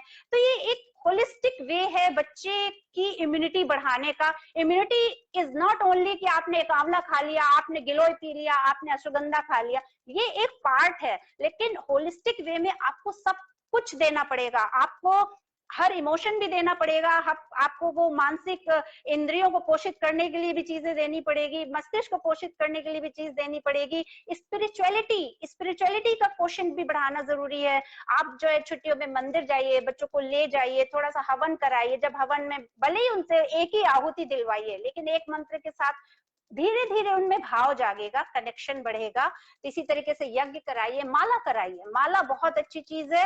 मेरी बेटियां माला करती हैं स्कूल जाने से पहले। 108 की एक माला, वो कोई भी हो, राम की हो, ओम की हो, आपका कोई गुरु मंत्र हो, आप जिससे भी आपका कनेक्शन बनता हो, आप किसी भी धर्म संप्रदाय के हो, उससे कोई फर्क नहीं पड़ता। तो बच्चों को माला कराइए, उनके बैग में रख दीजिए माला, वो स्कूल में वैन में बैठकर जाते समय करे। तो ये उपाय है छोटे छोटे जो बच्चे को होलिस्टिकली हेल्दी बनाते हैं। तो ये हो गया योग के स्तर पर। और इसी तरह से मैं प्राकृतिक चिकित्सा की भी 2-3 मैं चीजें बताना चाहूंगी। तो जो हमारा जो भोजन होता है, देखिए भोजन हर घर में अपना एक सिस्टम होता है, सब घर में कुछ रेसिपीज होती हैं। उसके अलावा कुछ एक बेसिक चीजें हैं वो जो बच्चों के लिए बहुत जरूरी है। जैसे प्रोटीन बहुत जरूरी है, दाल बहुत जरूरी है, क्योंकि उनका ग्रोइंग एज होता है, उनकी हड्डियां मजबूत होना है, उनका दिमाग भी मजबूत चाहिए, उनकी मसल्स भी मजबूत चाहिए और वो भी नेचुरली। तो बच्चों को दाल जरूर दे। दाल में मैं रिकमेंड करूंगी मूंग की दाल सबसे अच्छी होती है। मूंग की दाल निरापद होती है, आप साल भर रसायन का काम करती है और ये डाइजेशन सिस्टम के लिए सर्वश्रेष्ठ होती है और ये हल्की भी होती है। तो शरीर भी हल्का रहता है और पोषण भी मिल जाता है। बाकी दालें जैसे बच्चों को छोले, राजमा, ये सब ज्यादा भाते हैं, बहुत ग्रेवी बेस्ड। तो बच्चों को थोड़ा सा सात्विक खाने की आदत बचपन से ही डालिए। ब्लैंड फूड जो होता है उसको बचपन से ही आप डालेंगे आदत, तो नमक, चीनी आर्टिफिशियल वे में कम से कम दीजिए, क्योंकि नेचुरल जो हमारे सब्जियों में, फलों में होता है उनसे उनका स्वाद, क्योंकि देखिए जो मल्टीनेशनल कंपनी होती है ना, ये बड़ी चालाक होती है। हमारे बच्चों को दाल वगैरह का क्यों नहीं डिमांड होती कि हमें दाल रोटी दो, वो कभी नहीं मांगते, उनको फोर्सफुली खिलाना पड़ता है आजकल के बच्चों को। क्योंकि जितने जो पैकेज और जो जितने चिप्स हुए और जो भी फास्ट फूड, जंक फूड होते हैं, इनमें मल्टीनेशनल कंपनीज बहुत ज्यादा काम करती हैं इनके टेस्ट पर। तो जब ये 2-4 बार खाने के बाद हमारे टेस्ट जो ग्लैंड्स हैं ये इनको किल कर देती हैं और धीरे धीरे करके हमारा जो ओरिजिनल फूड है उनके प्रति हमारा आकर्षण और उनकी डिमांड हमारी कम होती चली जाती है। तो हमें क्रेविंग बनी रहती है। मतलब बच्चे से अगर कह दो कि मैगी या पिज्जा बर्गर, तो वो उछल जाएगा, दाल रोटी वो ऐसे हो जाएगा। क्यों? क्योंकि उसकी तेज जो बर्ड्स हैं वो उसके लिए एक्टिवेट हो गई। और मल्टीनेशनल कंपनीज इनमें बहुत काम करती हैं। तो बच्चों को जब हम बचपन से ही उन चीजों को कम से कम या नहीं इंट्रोड्यूस करेंगे और अपना ट्रेडिशनल जो आहार है उसको जब हम इंट्रोड्यूस करेंगे, तो आगे चल के वो अगर वंस अ वाइल उन चीजों को लेता भी है तो उसका कोई हार्म ज्यादा नहीं होगा, क्योंकि हमारा आधारशिला जो हमारी जो नींव है वो मजबूत है। इसके बाद इमारत में आप चाहे जितने माले खड़े करते जाइए, जितने भी फ्लोर्स आप खड़े करते जाइए, कोई फर्क नहीं पड़ता। नींव कमजोर है तो कोई भी झटके में, भूकंप में इमारत गिरने का डर हमेशा बना रहेगा। तो ये चीजें हैं। और आप प्राकृतिक चिकित्सा के अंतर्गत आप बच्चों को जैसे स्प्राउट जरूर दीजिए, 1 चम्मच दीजिए। आप स्कूल जाने में उनके छोटे से बॉक्स में हरे मूंग का स्प्राउट रख दीजिए, उसमें गेहूं का स्प्राउट रख दीजिए। तो स्प्राउट से क्या होता है, उनको नेचुरली प्री डाइजेस्टेड एंजाइम्स मिलते हैं जो गट बैक्टीरिया को बढ़ाते हैं। इसी तरीके से जो रॉ जूसेस होते हैं सब्जियों के, फलों के, रॉ जूसेस में पता है आपको क्या सबसे ज्यादा खासियत होती है? जूस तो सब पीते हैं, रॉ जूसेस में, वेजिटेबल जूसेस में और फ्रूट जूसेस में हमें ट्रेस एलिमेंट वो होते हैं जो हमको बाहरी भोजन से लेना ही पड़ता है। जैसे जिंक हुआ, सेलेनियम हुआ, मैग्नीशियम हुआ, कोबाल्ट हुआ, ये सब ट्रेस एलिमेंट्स हैं जो हमको प्रकृति पर सब्जियों और फलों की उनके ओरिजिनल फॉर्म में मिलते हैं। मतलब अगर आपने पालक का जूस पिया तो वो ट्रेस एलिमेंट तो आपके जीवित रहेंगे और आपके शरीर में जाएंगे, लेकिन उसी पालक को अगर आपने बहुत ज्यादा बिल्कुल ग्रेवी में और टमाटर की उसमें बनाकर सब्जी में, पराठे में आपने खा लिया, तो वो आपको एलिमेंट नहीं मिलेंगे। आपको साइकोलॉजिकल तो एक प्रभाव रहता है कि हमने जो है ये न्यूट्रिशियस फूड खा लिया, लेकिन वो प्रभाव अपना नहीं डालता। तो बच्चों को ज्यादा से ज्यादा प्रकृति पर आधारित, कम प्रोसेस्ड, लीस्ट कुक्ड फूड को खाने की आदत डलवाएं। और आप स्वयं भी खाएं। घर में कम से कम अगर 4 मील बनते हैं तो 4 मील में 2 मील में 50% आप इन चीजों को इनकलकेट करें, स्लो एंड ग्रेजुअली। तो ये सब छोटे छोटे से प्रयास हैं जो माँ बाप को करने होंगे, अभिभावकों को करने होंगे, और सबसे पहले अपने ऊपर करने होंगे, फिर बच्चों के ऊपर करने होंगे। तो ये मैंने प्राकृतिक चिकित्सा में रॉ फूड में जूस के फॉर्म में, स्प्राउट के फॉर्म में ये उनको करना है। और जब भी बच्चों को अगर जो है कोई भी बुखार आ जाए, दस्त होने लगे, कॉन्स्टिपेशन हो, तो दवाओं पर मत भागें। दवाओं पर प्रकृति ने हमारे लिए हर चीज दी है, हर चीज। बुखार है आप उसको गिलोय दीजिए, 24 घंटे में बुखार उतर जाएगा। लूज मोशन है, कॉन्स्टिपेशन है, पेट में कीड़े, आपको पता है रिसर्च आई है कि जिन बच्चों को पेट में कीड़ों की दवा बचपन में दी जाती है उनको डायबिटीज हो जाती है आगे चल के। लेकिन हमारे आयुर्वेद में बहुत अच्छी रेमेडीज हैं जो पेट की कीड़ों को प्राकृतिक रूप से बाहर निकालती हैं। उसमें जैसे है गुड़ के साथ आप हींग की गोली उनको 2 बार दिन में 3 दिन तक लगातार दीजिए, पेट के कीड़े निकल जाएंगे। अजवाइन को गुड़ के साथ दीजिए, पेट के कीड़े मर जाएंगे। सेम की पत्ती का रस आप शहद के साथ दीजिए। ऐसे करके बहुत सारी रेमेडीज और हर एक बीमारी के लिए हैं। देखिए कुछ बीमारियां क्रॉनिक हो सकती हैं, कुछ ऐसी जेनेटिक हो सकती है जो बच्चा पैदा होता है उन चीजों को लेकर, उनके लिए नहीं, लेकिन 80% आपका पूरा कंट्रोल है बच्चों के स्वास्थ्य पर। तो वो आपको करना होगा, जो मैंने बताया आप उसको फॉलो करिए। और मुझे लगता है कि मेरा टाइम ऑलमोस्ट हो गया है। अगर प्रश्नोत्तर का सेशन है और प्रश्न है तो मैं चाहूंगी कि मैं उनको अटेंड करूं और उनके माध्यम से भी बहुत सारी चीजें निकल सकती हैं बाहर।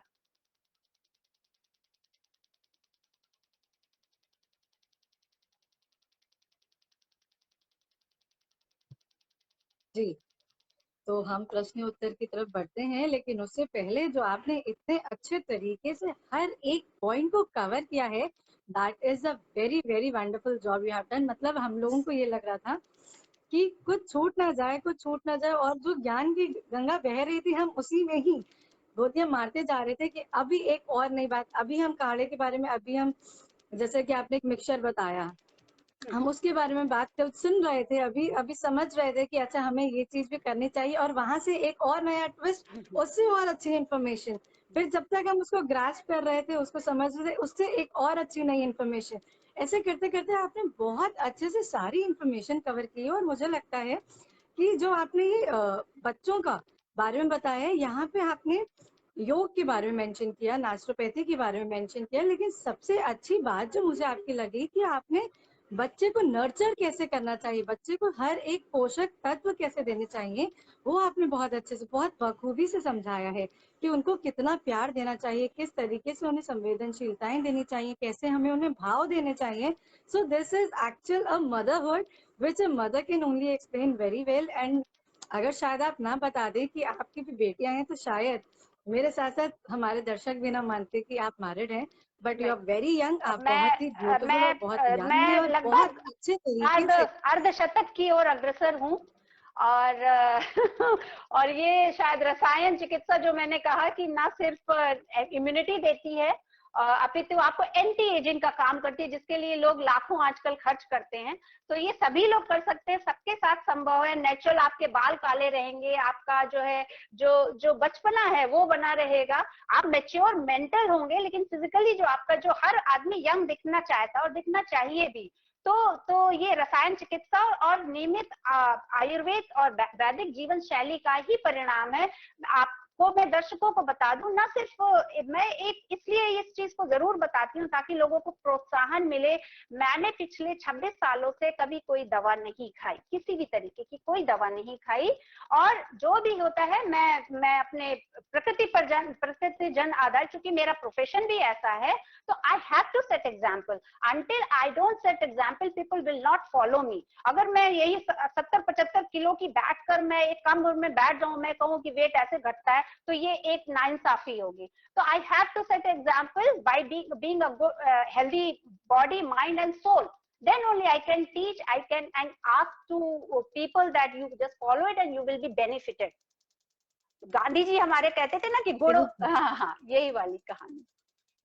वेरी ट्रू, क्योंकि जाहिर सी बात है कि एक डॉक्टर कितनी भी सलाह दे दे, अगर वो बीमार होगा तो उस डॉक्टर के पास कोई नहीं जाएगा। और वैसे ही हमारी डॉक्टर अलका मैम कह रही हैं कि जब तक वो खूबसूरत और ब्यूटीफुल नहीं लगेंगी तब तक वो इस चीज के बारे में कैसे नहीं। लेकिन आप बहुत अच्छे से आपने सारी चीजों, अब हम चलते हैं हमारे प्रश्नों की तरफ, क्योंकि हमारे दर्शकों ने बहुत सारे प्रश्न किए हैं और बहुत अच्छे तरीके से आपने समझाया और बहुत अच्छे तरीके से सरल भाषा में जो आपने हर एक पंक्ति को लेके जोड़ा है, उसके लिए भी बहुत बहुत धन्यवाद। तो सबसे पहला प्रश्न है कृष्ण बिहारी अग्निहोत्री जी का। वो आपसे पूछ रहे हैं कि बच्चों की जो मानसिक विकास है उसको हम कैसे बढ़ाएं। यहाँ पे ही लेखा जी ने भी IQ लेवल के बारे में बात की है कि बच्चों के मानसिक विकास को कैसे बढ़ाएं, IQ लेवल को कैसे बढ़ाया जाए।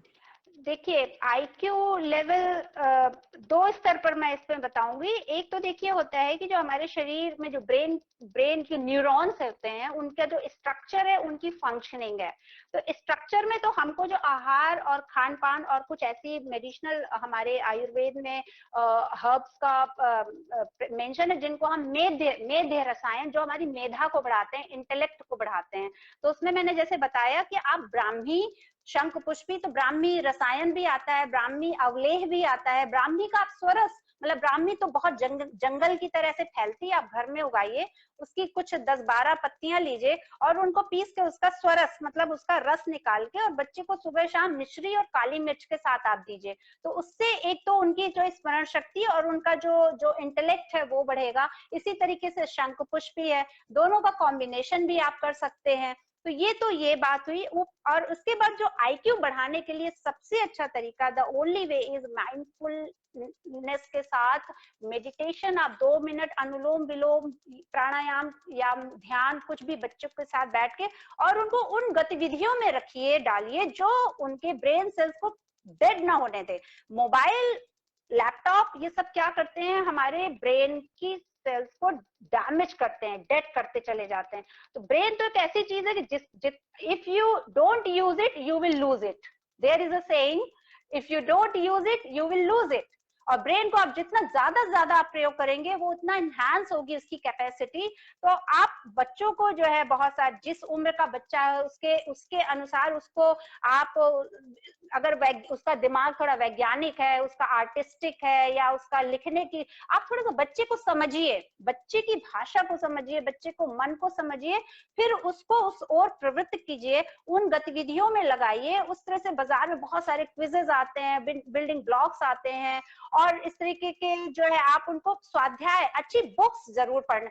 बुक्स जो है ना सबसे अच्छी दोस्त होती है। बच्चों को ये समझाइए कोई साथ दे न दे, आपकी किताबें और उनसे मिला ज्ञान आपका अंतिम समय तक अस्त्र और शस्त्र के रूप में काम आता है, क्योंकि न चौरहारम न भ्रात भाजम न, तो ये कहा गया है कि ऐसे ज्ञान ऐसी चीज है जो उसको न चोर चुरा सकता है, ना उसको हम विभाजित कर सकते हैं। तो किताबें पढ़ें, किताबों की ओर बच्चों को उनको प्रेरित करें, अच्छे ऐसे गेम्स खेलें, और बच्चों को जो है नेचर में जरूर ले जाएं। आजकल क्या है कि नेचर से मतलब कांटेक्ट नहीं है, तो वीकेंड में आप क्या करिए, सब मोबाइल छोड़ के, मोबाइल में क्या होता है कि आधे समय तो हम सेल्फी लेने के लिए जाते हैं, तो और उनको पोस्ट करने के लिए, तो हम कनेक्ट नहीं हो पाते। बच्चे को बैठाइए, एक पौधे के पास बैठा के, एक में छोटा सा मैं आपको एक जैसे बताती हूँ कि बच्चे को पार्क में ले जाइए, एक प्लांट के पास बैठाइए, अब उसको बोलिए कि आप आधे घंटे तक बच्चे को वहीं बैठाओ और उसने क्या ऑब्जर्व किया, वो क्या देखता है, वो क्या सुनता है, वो क्या समझता है उस चीज को बारे में। फिर उससे कहो कि वो पेन डाउन करे, वो अपनी भाषा में अपने इमोशंस को, अपनी सेंसिटिविटी को, तो उससे समझ में आएगा कि बच्चा कितना डीप, मतलब आप कितनी डेप्थ है उसमें। तो ऐसे करके छोटे छोटे से प्रयास हैं वो बच्चों को कराइए। और खान पान के स्तर पर बच्चों को ब्राह्मी, शंख पुष्पी, जटामासी और जैसे ज्योतिषमती, ये सब हमारे बहुत बहुत ही चमत्कारिक ये हब हैं। और आंवला है, गिलोय है, ये आप बचपन से ही दीजिए। मैं कह रही हूँ आप, मेरे घर में मेरा पहला, बेटियों का पहला जो आहार होता है वो होता है, ऐसा ड्रिंक ही होता है सबसे पहला, पानी, उषा पान के समय। तो उसका प्रभाव दिखता है, लेकिन धैर्य के साथ, संयम के साथ और पुरुषार्थ के साथ आप करिए और मानसिक विकास जरूर होगा। बस उसको ऐसी चीजों से अलग रखिए जो संगत ऐसी अलग गलत हो, गलत वो चीज देख रहा हो, गलत सुन रहा हो, गलत पढ़ रहा हो, कोई भी इंद्रियां हमारी गलत चीजों में ना हो, तो वो मानसिक विकास अपने आप हमारा होता रहेगा। उनको बस आपको डाइवर्ट करना है अच्छी चीजों में, ठीक है। जी धन्यवाद, बहुत अच्छे से आपने सारे पॉइंट फिर से कलेक्ट किए हैं और अच्छे से इस उत्तर को हमें बताया है हमारे सारे दर्शकों को। और जैसे कि हमने अपने सारे दर्शकों को बताया था कि डायरी पेन लेके बैठिए, जरूरत पड़ेगी तो जाहिर सी बात है आपने उसको भी साबित कर ही दिया कि डायरी पेन की तो आज बहुत ही ज्यादा जरूरत है। एक पेज में काम नहीं होने वाला है, जिन्होंने एक पेज उठाया था शायद उन्हें कमी हो ही गई होगी। हम चलते हैं अपने अगले प्रश्न की तरफ। तभी हमने जैसे स्वाध्याय की बात की है, अच्छी अच्छी किताबों की बात की है कि हमें किताबें अच्छी पढ़नी चाहिए, कहानी के माध्यम से हमें बच्चों को समझाना चाहिए। लेकिन हम ये भी देखते हैं कि आजकल के जो बच्चे हैं, आजकल के बच्चे बात नहीं मानते हैं। वो देखा देखी भी हो सकता है या स्कूल के एनवायरनमेंट से भी हो सकता है, और बहुत सारी ऐसी परिस्थितियां भी हो सकती हैं जिसमें हमने ये देखा है कि बच्चे बात कम मानते हैं। अगर हम कोई अच्छी चीज उन्हें समझाते हैं, जैसे कि बुक्स पढ़ने के लिए या कुछ ऐसी चीज जैसे कि हम प्रेयर करने के लिए, या मंदिर जाने की बात भी आपने की थी, माला की बात आपने की थी, तो ऐसी चीजों के लिए बच्चों को कैसे प्रेरित करें, क्योंकि बच्चों को बात मनवाना थोड़ा सा एक डिफिकल्ट जॉब माना जाता है according to the moms and the mothers. तो माताएं कहती हैं कि भाई हमारा बच्चा हमारी नहीं सुनता, बाकी सबकी सुनता है, लेकिन अपनी माताएं कैसे अपने बच्चों से बात मनवाएं, ये बहुत ज्यादा जरूरी है। आप इसके बारे में ज्ञान दें, क्योंकि अच्छी आदतें लगना, जैसे कि आपने एक पॉइंट बताया कि जितनी जल्दी अच्छी आदतें लगी उतना अच्छा है। एक पौधा अच्छे से हम उनका रूपारण कर सकते हैं, लेकिन पेड़ का नहीं। तो डेफिनेटली अगर अब हम अपने छोटे बच्चे को अच्छी आदतें लगवाएं तो उनको बात कैसे मनवाएं, इसकी कला भी आप थोड़ी सी हमें बता दें। देखिए, बात किसकी कोई मानता है, जिस पर उसको भरोसा होता है, ठीक है, जिस पर विश्वास होता है। अभी क्या एक प्रैक्टिकल प्रॉब्लम क्या आ गई है माँ बाप के स्तर पर, अभिभावकों के स्तर पर, कि अब माँ बाप बच्चों को समय कम देते हैं। देखिए, एक मजबूरी हो सकती है कि बोथ पेरेंट्स आर वर्किंग, माएँ वर्किंग नहीं भी होती है तो भी आजकल वो समय, ये एक कटु सत्य है, और ये स्वीकार होना चाहिए कि समय कम देते हैं। अगर एक ही कमरे में 4 लोग बैठे हैं तो चारों अपने डिवाइसेस में होंगे, रादर देन कि वो एक किसी विषय पर बात कर रहे होंगे, हंसी ठहाके का एक माहौल होगा, एक नेचुरल एक एटमॉस्फेयर होगा। अगर कोई चीज हमें कनेक्ट भी करती है तो वो एक टीवी का स्क्रीन है कि वो जो चारों को कनेक्ट करेगा, अदरवाइज सब अपने अपने कॉर्नर्स में वो बैठे होंगे। तो सबसे पहली चीज कि हमें आपस में संवाद बढ़ाना है। माँ बाप को बच्चों के साथ उनकी सुने, वो कुछ भी बोले, वो कुछ भी कहें, उनकी चीजों को काउंटर पार्ट मत करें, काटे नहीं, उनको पहले समझने का प्रयास करो, उनको गलत मत साबित करें। देखिए, कोई चीज का उपाय बता देना आसान है, लेकिन उसको रिप्लेस तो करिए। आपने ये कह दिया ये चीज गलत है, लेकिन सही क्या है उसको आप रिप्लेस करिए। और उसको रिप्लेस करने से पहले, जैसे बुक पढ़ने की बात है, तो अगर मैं बुक नहीं पढ़ रही हूँ, मेरी आदत किसी और चीज की है, तो मैं बच्चे को बोलूंगी तो वो उसको कन्विंस नहीं करेगा। लेकिन मेरी चूंकि आदत है कि मैं सोने से पहले जब तक एक पेज ना पढ़ लूं, तो वो बच्चा मुझे बचपन से देख रहा है कि ये इसका कुछ ना कुछ जरूर प्रभाव होगा, तो वो उसको पढ़ने की आदत, मैं व्यक्तिगत में अपना जैसे बता रही हूँ, मेरे यहाँ साल में 10,000 की किताबें जरूर आती हैं, जरूर आती हैं। और वो बच्चों का अलग सेक्शन है, बड़ों का अलग है, मेरा अलग है। तो किताबें पढ़ना, स्वाध्याय, ये सब पहले हमें बड़ों को और साथ में बैठाएं। और उनको कभी भी, देखिए, प्यार की भाषा सर्वश्रेष्ठ भाषा होती है। हम क्या करते हैं, माँ बाप स्कोल्डिंग ज्यादा करते हैं, तो बच्चों को स्कोल्ड मत करिए, डांटने से कोई चीज नहीं होती, ये चीजें धैर्य से होती है।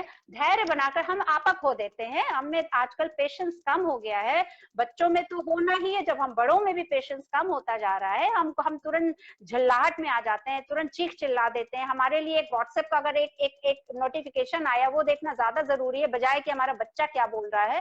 तो बच्चे से कनेक्ट होना जरूरी है। तो इसीलिए मैंने कहा कि आप सुबह से लेकर रात तक बच्चों की बेस्ट फ्रेंड बनिए, अच्छा मित्र बनिए, और उनको बताइए कि मैं आपके साथ हमेशा हूँ, अच्छे समय में तो हूँ ही, और आपके किसी भी बुरे समय में, आपके जीवन में कोई भी कठिनाई आए तो सबसे पहले मुझे बताओ, मैं हूँ सामने, मैं तुम्हारा हर एक तरीके का समाधान। तो जब माँ बाप से ऐसी एश्योरिटी मिलती है, बच्चों को ऐसा जो है एक सांत्वना मिलती है, तो उनको लगता है कि नहीं, ये मेरे जो है सबसे अच्छे मित्रों में से, तो उनके मित्र बनिए और बच्चे फिर आपकी सुनेंगे। लेकिन ये स्लो एंड ग्रेजुअल प्रोसेस है, इट्स नॉट ओवरनाइट प्रोसेस कि आपको बिल्कुल मिराकुलस होकर कोई एक रिजल्ट मिलेगा। आप बी पेशेंट, थोड़ा अपने में भी आप सुधार लाइए और फिर बच्चों में सुधार जरूर मिलेगा।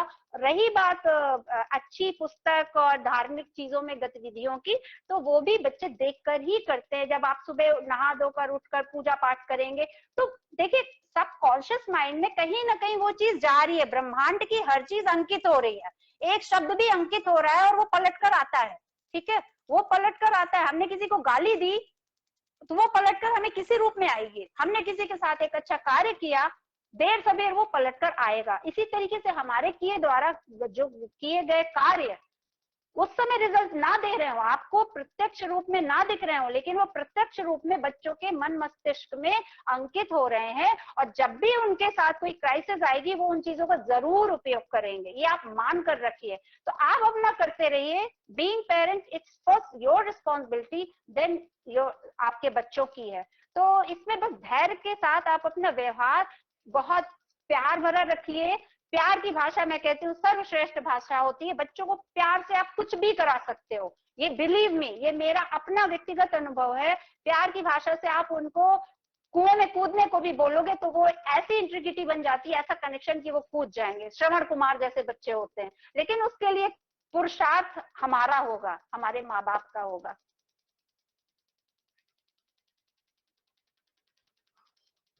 जी, ये सारी बातें हम लोग को अब बहुत जरूरी है ध्यान देना। और साथ ही साथ मुझे यहाँ पे एक और चीज बात बतानी पड़ेगी कि ये जितनी भी बातें हो रही हैं, इसको हम लोग चाइल्ड काउंसलिंग के नाम से भी जानते हैं साइकोलॉजी में। अब जिन्होंने साइकोलॉजी पढ़ी होगी वो इस चीज को बहुत अच्छे से ग्रास्प कर सकते हैं। और मुझे अभी तक तो नहीं पता, लेकिन आई एम 110% श्योर कि डॉक्टर अलका मैम ने भी साइकोलॉजी जरूर पढ़ी है, क्योंकि जितनी साइकोलॉजी मैंने पढ़ी और जितनी साइकोलॉजी हम लोगों को सिखाई गई है being a psychologist and psychotherapy, हमने ये चाइल्ड काउंसलिंग में पढ़ा था। और जो हमारा चाइल्ड मदर रिलेशन था, वो हमारा एक चैप्टर था जो कि हम लोग स्टेज 2 में पढ़ते हैं। और यहीं से हम ये सारी बातें कर रहे थे। आंटी ने सोनल जी, एक चिकित्सक के लिए सबसे पहला जो स्टेप होता है वो डायग्नोसिस नहीं, सबसे पहला होता है psychotherapy. You have to establish a relationship between patient and doctor. उसको ये नहीं लगना चाहिए कि मैं डॉक्टर के पास आया हूँ, और डॉक्टर को ये नहीं लगना चाहिए कि एक पेशेंट है। तो जब ये एक ऐसा रिश्ता कायम हो जाता है ना, तो 50% बीमारी तभी चली जाती है, इसके बाद 50% काम बचता है। समराइज कर दीजिए सोनाली जी, टाइम और यहाँ से ही हम लोगों को सबसे पहले सिखाया जाता है। समराइज कर दीजिए प्लीज। हाँ, बस 2 नेक्स्ट मिनट मीटिंग के लिए विपिन जी। लिंक आ गया है। इतने अच्छे से आपने इतने अच्छे अतिथियों को लेके आते हैं और फिर हम लोग इतनी जल्दी जाने के लिए कहते हैं, तो इसमें थोड़ा बुरा लगता है। बस 2 मिनट हमें और दे दीजिए। और हम लोग बात कर रहे थे यहाँ पे चाइल्ड काउंसलिंग की, और अभी जैसे आपने बताया उसमें rapport building is also very important. हमारा अगला प्रश्न और शायद आखिरी प्रश्न, क्योंकि हमारे समय की सीमा में सब बंधे हुए हैं, सिर्फ आखिरी प्रश्न ये पूछना चाहेंगे जो कि प्लेखा जी ने भी पूछा है, और साथ ही साथ 1-2 लोगों ने और ये पूछना चाह रहे हैं कि अभी हमने रसायन की बात की कि रसायन बहुत जरूरी है, फिर मालिश की बात की, और आज हम बात कर रहे हैं बच्चों को लेके।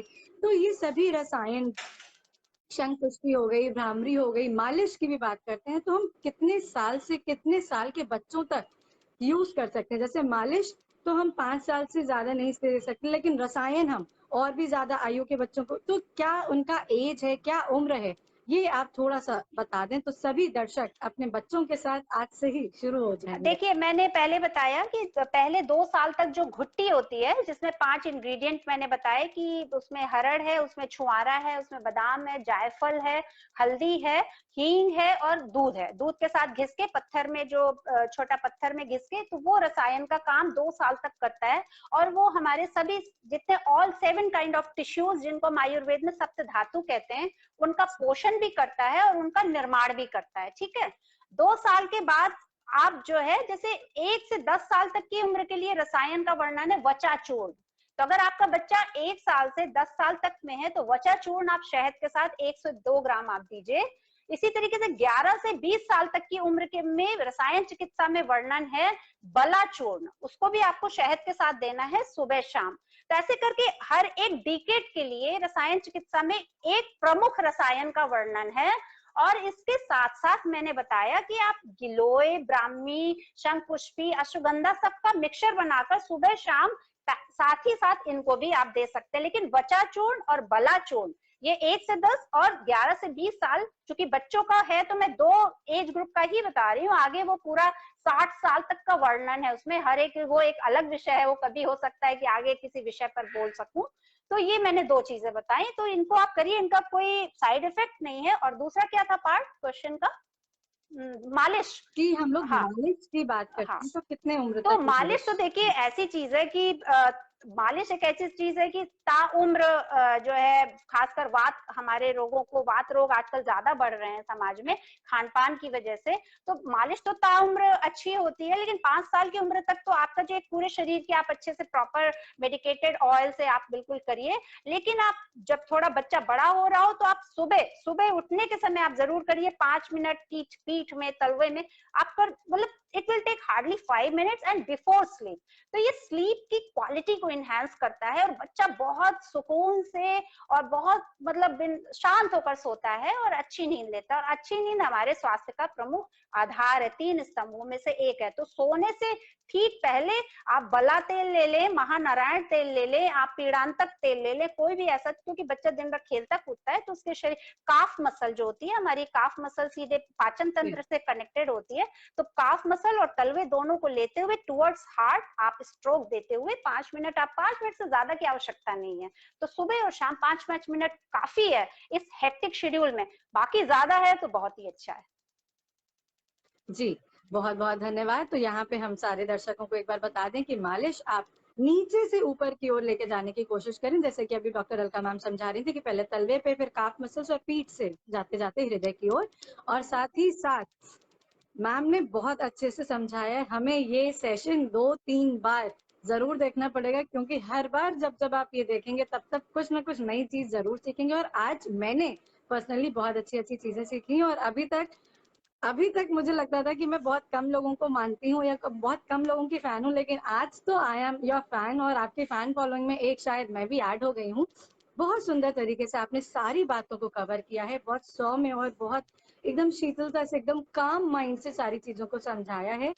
अगली अपॉइंटमेंट है, अगली क्लास है, उसको भी ध्यान में रखते हुए भी, लेकिन बहुत सहज तरीके से आप जितनी चीजों को समझा के एक एक कड़ी को जोड़ते हुए, पहले आपने शंखपुष्पी के बारे में बताया, फिर रसायन, फिर धीरे धीरे उम्र लेके जाते हुए सारी चीजों को आपने एक साथ, कहते हैं ना, एक अच्छा टीचर, एक अच्छा डॉक्टर, एक अच्छा साइकोलॉजिस्ट, वो वैसे ही कनेक्ट करता है एक स्टैंजाज और अलग अलग दृश्यों के बाद। आपने वही चीज की है कि पहले छोटे बच्चे से स्टार्ट किया आपने, एंटीनेटल या जो शिशु हमारे गर्भ में होता है वहां से प्रारंभ करने के बाद आप 1 साल पे आए, 5 साल पे आए, 10 साल पे आए, और आपने ऐसे ही सबको जोड़ के रखा है। और हमारे सारे दर्शक आपको तहे दिल से शुक्रिया करते हैं, और दर्शक के बिहाफ में मैं सह सचिव होके आपको धन्यवाद करती हूँ, क्योंकि हमारे दर्शक सीधा सीधा आपको नहीं बोल पाएंगे, लेकिन उन्होंने बहुत सारी बधाइयां आपको दी हैं, बहुत सारा थैंक यू आपको बोला है कि, और इतने अच्छे अच्छे इमोशंस और इमोटिकॉन्स भेजे हैं कि शायद एक बार आप देख लें तो आपका भी दिल खुश हो जाएगा। लेकिन उन सबसे ज्यादा आपने जो हमें इतना अच्छा ज्ञान दिया है, इतने ज्यादा ज्ञान के गंगा में आज आप लेके गई, उससे आज हम लोगों का दिल खुश हो गया, और उसके लिए तहे दिल से शुक्रिया। और हम चाहेंगे कि आप दोबारा जब भी समय अपना दे पाए एक बार पुनः हमारे साथ जुड़ें, क्योंकि मुझे लगता है, और हमें दर्शकों के बिहाफ पे अगर मैं बोलूं तो सब आपसे पुनः जुड़ना जरूर चाहेंगे। और यहाँ पे ही ज्यादा वक्त ना लेते हुए, क्योंकि सब समय से बंधे हुए हैं, यहाँ से ही हम अपनी वाणी को विराम देते हैं। आपको धन्यवाद देते हैं तहे दिल से, दर्शकों की तरफ से आपको तहे दिल से धन्यवाद। और विपिन जी, बहुत ज्यादा समय ले लिया है आज हमने, लेकिन गलती आपकी है, क्योंकि अतिथि आप इतने अच्छे अच्छे लेके आते हैं, इतना ज्ञान का भंडार उनके पास होता है, तो इतनी जल्दी तो छोड़ने की बात हो ही नहीं सकती। तो उसके लिए क्षमा भी प्रार्थी मानते हैं हम आपको, और यहाँ से ही आप अपनी वाणी से शुरू करिए, हम अपनी वाणी को विराम देते हैं। बहुत बहुत धन्यवाद सोनाली जी, आपको भी। और उत्तर प्रदेश योगासन खेल संघ और इंटरनेशनल नेचुरोपैथी ऑर्गेनाइजेशन के जो संयुक्त प्रयास से चल रही व्याख्यान माला में सभी दर्शकों की तरफ से मैं स्पेशली डॉक्टर अलका मैम को तहे दिल से आभार, क्योंकि मैंने मैम से संपर्क लगभग इस व्याख्यान यानी कि पहली व्याख्यान माला के पहले भी किया था, और मैंने मैसेज किया था मैम आपका समय चाहिए, लेकिन वो सिस्टम सेट बन नहीं पा रहा था, क्योंकि ईश्वर जो है ना अपने हिसाब से सब मैनेज करता है। हम एक माध्यम हो सकते हैं, लेकिन अपने माध्यम से मेरा कोई वश नहीं है, वो सब ऊपर वाले का कार्य है। जैसा कि बताया जाता है कि हम उसके बिना सब काम करते हैं, पत्ता भी हिलता तो उसकी मर्जी से हिलता है। कोविड का दौर आज समाप्ति की ओर चल रहा है, तो उसी की दौर से चल रहा है, अदरवाइज कुछ नहीं होने वाला है। और हम यानी कि संस्था के एक जिम्मेदार नागरिक होने के साथ साथ आपको तहे दिल से आपके चरणों में वंदन अभिनंदन करते हैं। आपने इतना अमूल्य समय दिया हमें, और मुझे तो बहुत अच्छा लगा, लेकिन कहीं ना कहीं समय सीमा से बंधे होते हैं हम भी हैं, और हमारी जो मीटिंग है वो 12:30 से दूसरी है, तो हम उसके पहले थोड़ा सा प्रिपेयर भी होते हैं। हर व्यक्ति का एक होता है ना बैटरी लेवल जो होता है वो थोड़ा सा डाउन होता है, उसको रिचार्ज करना पड़ता है, उसको कहीं ना कहीं रिचार्ज में इन केस यानी कि आप पानी पीते हैं, थोड़ा कुछ जनरली कुछ चीजें ऐसी लेते हैं हर्बल। मैम ने जितना भी बताया है, हालांकि मैं देख रहा हूँ कमेंट सेक्शन में बहुत चीजें आई हैं, लोग फैन हुए, उन्होंने भी लिखा है हम भी फैन है, मी टू, यानी कि वो भी फैन है। ऐसे एक लाइन से सीरीज चल रही है। आज का सेशन बहुत अच्छा रहा, लोगों ने जो जिनके क्वेश्चन नहीं मिल पाए यानी कि जिनके आंसर नहीं मिल पाए, उनके हम आंसर देने का प्रयास करेंगे, और उसको हम फिर से, और चूंकि ये सेशन मैम इसको भी देखेंगे तो जो क्वेश्चन चूंकि ऑलरेडी है तो मैम पर्सनली उनको कर सकेंगे। साथ ही साथ अगर मैम एक रिक्वेस्ट आपसे है, चूंकि आपका कॉन्टेक्ट नंबर इंडिया में उतना ना लगे, लेकिन आप मेल आईडी अगर एक बता देंगे एक बार अपनी, जो लोग संपर्क करना चाहते हैं हमारी मैम से, अलका गुप्ता मैडम से, तो मैम आप एक बार प्लीज अपनी ईमेल आईडी यहाँ पर स्पेल कर दीजिए। जी madam. Doctor Alka DRALKA @agath AGATH healthcare.com। मैंने विपिन जी मैंने आपको मैसेज में ईमेल आईडी डाली है, तो आप उससे कमेंट बॉक्स में आप कॉपी करके आप डाल सकते हैं। जी जी बिल्कुल बिल्कुल, मैं आपकी, हालांकि दर्शक हमारे इतने सजग हैं, वो आप मुझे कमेंट करने की आवश्यकता नहीं पड़ती है, वो ऑलरेडी सब कमेंट करके रेडी कर रखते हैं। मुझे बहुत अच्छा लगता है कि आधे काम तो हमारे दर्शक ही कर देते हैं। मैं इस चीज को बहुत ही कहीं न कहीं अपने आप को धन्य मानता हूँ, कैसे मुझे श्रोता दर्शक में जो अग्रज हैं, हालांकि जो देखने वाले और सुनने वाले आधे तो मेरे संपर्कित होते हैं, और हमारे गार्जियन भी होते हैं। यूपीवाईसी की पूरी टीम जो है वो फेसबुक पर भी वॉच करती है कि कैसा क्या चल रहा है। साथ ही साथ हम आपको फिर से धन्यवाद देते हैं और साथ ही बताना चाहेंगे कल के कार्यक्रम के लिए, क्योंकि रूपरेखा जो आगामी है उसके बारे में बताना हमारा एक नैतिक कर्तव्य है। कल हमारे बीच में आचार्य श्री राम कुमार शर्मा जी का आगमन होगा, जो ढिंडोरी यानी कि एक जगह है मध्य प्रदेश में, वहां से सर आएंगे। सर संस्थापक हैं युग विस्तार योजना, एक बहुत बड़ा स्कीम है, उसके सर गवर्नमेंट एमपी में चलती है यानी कि मध्य प्रदेश में, उसके संस्थापक भी हैं। और कल का सब्जेक्ट जो है वो यानी कि जो भारतीय चिकित्सा प्रणालियां हैं, बहुत सी हैं, आयुर्वेद है, होम्योपैथी है, जो एक्यूपंक्चर, रिफ्लेक्सोलॉजी, ऐसी ढेर सारी, उसका जो वैश्विक प्रभाव क्या है, यानी कि कौन कौन सी थेरेपियां हैं। इसे अपनी योग को हम लोग योग थेरेपी भी लेते हैं, योग साइंस के रूप में भी लेते हैं, तो योग के कई विविध रूप हो सकते हैं। तो उन सभी पर एक विस्तार से चर्चा करने के लिए आचार्य जी हमारे साथ में कल जुड़ेंगे। और मैं एक यहाँ पर बात कहना चाहता हूँ, क्योंकि बच्चों का सेशन था तो 3 वर्ड हैं, लालन, पालन और तीसरा वर्ड जो आता है वो है ताड़न। तो लालन पालन तो हम लोग करते ही करते हैं, खूब अच्छे से खिलाते पिलाते हैं, जो मन आया उसको मैगी भी खिला दी, उसका पालन भी करते हैं। लेकिन ताड़न जो है ना, उसको भी अब करना बहुत ही आवश्यक है। यदि आप किसी को ताड़ते नहीं है, ताड़न का संदर्भ 2 रूपों में लिया जा सकता है, अपने शरीर के रूप में भी, हम अपने शरीर का भी लालन पालन बहुत अच्छे से करते हैं, लेकिन ताड़न नहीं करते हैं, समय पूछते नहीं है और 11 बजे से यूपीवाईएसए का सेशन नहीं सुनते हैं, तो इसको भी आपको ताड़ना अपने आप को पड़ेगा, अपने आप को डांटना पड़ेगा। नहीं नहीं, हमें 11 बजे सजग होकर के डाटा बचा करके हमें बैठना है 11 बजे से, क्योंकि आज का जो नॉलेज है ये आपको शायद ही मैम ने, मुझे ऐसा लगता है मैम ने अपनी जो बताया कि उनकी 50 ईयर्स लगभग है, लेकिन वो एज जो वाले वो एक लिखित में, हालांकि लगता नहीं है, क्योंकि तो उन्होंने 50 वर्षों का पूरा निचोड़ जो है, मेरा ऐसा मानना है 1 घंटे में आपके सामने परोस दिया है। तो इसको जो दिया गया है इसको आप व्यर्थ ना करें, इसको वीडियो को 2-3 बार देखें फिर से, और जो चीज समझ में ना आए, मैम ने अपनी मेल आईडी दे दी है, और इनकेस कोई भी कंफ्यूजन है तो आप हमसे पर्सनली संपर्क कर सकते हैं, हम आप डायरेक्ट कॉन्टेक्ट करा देंगे। क्योंकि ऐसा कहा जाता है, सदाचार सत्कर्म का करें पालन सब लोग, मेल एकता साथ के हरें देश के रोग। यानी कि जब आपके अंदर मेल भावना और यूनिटी रहेगी तो देश में कोई भी रोग, कोई भी विकार उत्पन्न नहीं हो पाएगा। तो ऐसा ये एक भाव है इस यूपीवाईएसए का, क्योंकि रोग मुक्त, भय मुक्त और कोविड मुक्त जो हमारा देश होना चाहिए, देश ही ना सही, हम लोग वसुधैव कुटुंबकम की भावना को चरितार्थ करते हैं, हम सब में भाईचारा भाव देखते हैं। तो चूंकि आज ये भाईचारा का ही भाव है जो आज मैम ने हमें इतना अमूल्य समय दिया है, और चूंकि मैम एक भारतीय प्रतिनिधि होने के नाते विदेश की धरती में एक परचम लहरा रहे हैं, तो उनके लिए हम बहुत बहुत धन्यवाद ज्ञापित करते हैं। क्योंकि मुझे बड़ा खुशी होती है कि हमारे भारतीय मूल के व्यक्ति जो बाहर किसी वैश्विक परिवेश में अपना एक परचम लहराते हैं, तो सबसे ज्यादा खुशी आपको भी होती होगी, लेकिन मुझे बहुत ज्यादा होती है। तो मैं फिर से आपको सभी को आमंत्रित करता हूं कल के कार्यक्रम के लिए। साथ ही साथ आप 8 बजे के कार्यक्रम को जरूर ज्वाइन करें, जो प्रतिदिन चलता है, और उसमें योगाभ्यास सेशन चलता है, क्योंकि अंतर्राष्ट्रीय योग दिवस आ रहा है, और उसके यानी कि मुश्किल में 10 या रोज रह गए हैं, तो उसको आप सीखेंगे और उसको पालन भी करेंगे, अपने जीवन में आप साथ करेंगे। मैं मलका जी आपको बहुत बहुत शुभकामनाएं कि आप ऐसे ही स्वस्थ रहें, व्यस्त रहें और मस्त रहें, क्योंकि जब आप स्वस्थ रहेंगे तभी आप व्यस्त भी रह सकेंगे और मस्त भी रह सकेंगे। और आपकी दोनों बेटियां हैं, हमारी बहनों को बहुत बहुत शुभाशीष, वो भी अच्छे से रहें। और हमारी सोनाली जी, उनका तो जवाब नहीं है, वो भी अच्छे से आज का सेशन उन्होंने लिया है और अच्छे से क्वेश्चन भी पूछे हैं। हालांकि वो भी हमारे इशारे पर प्रतिबद्ध रहते हैं कि क्वेश्चन दर्शकों के बिना छूटे, साथ में हमारा भी इंटरेक्शन करते हैं कि सर भी नाराज ना हो, कहीं टाइम ज्यादा ना हो जाए, तो इस चीज को भी ध्यान रखते हैं। इसके लिए बहुत बहुत आभार। और हम सभी समापन की ओर चल रहे हैं, सभी लोग कमर गर्दन सीधी करते हुए बैठ जाएंगे। और मैं आपसे ही रिक्वेस्ट करता हूँ, आप समापन की प्रक्रिया आप ही कर दीजिए, क्योंकि आपने जितना जी, आपका जो स्वर है बहुत ही अच्छा है, मुझे दिल को छूने वाला लगा। जी मैम, आप उसको प्रक्रिया को निभा दें।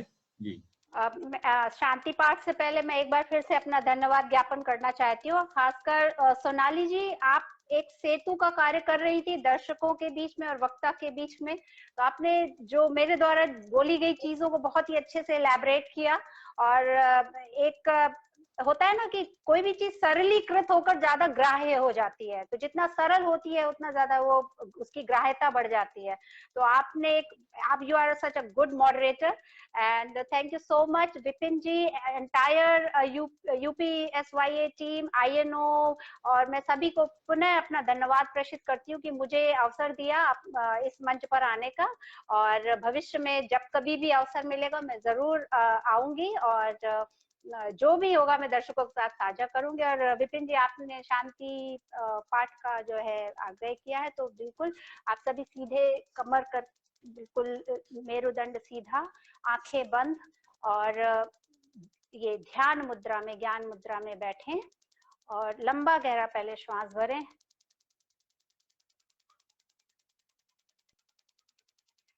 सर्वे भवन्तु सुखिनः, सर्वे सन्तु निरामयाः, सर्वे भद्राणि पश्यन्तु, मा कश्चित् दुःखभाग् भवेत्।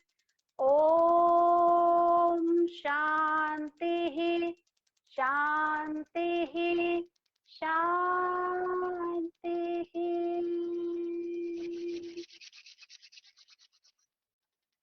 ओम।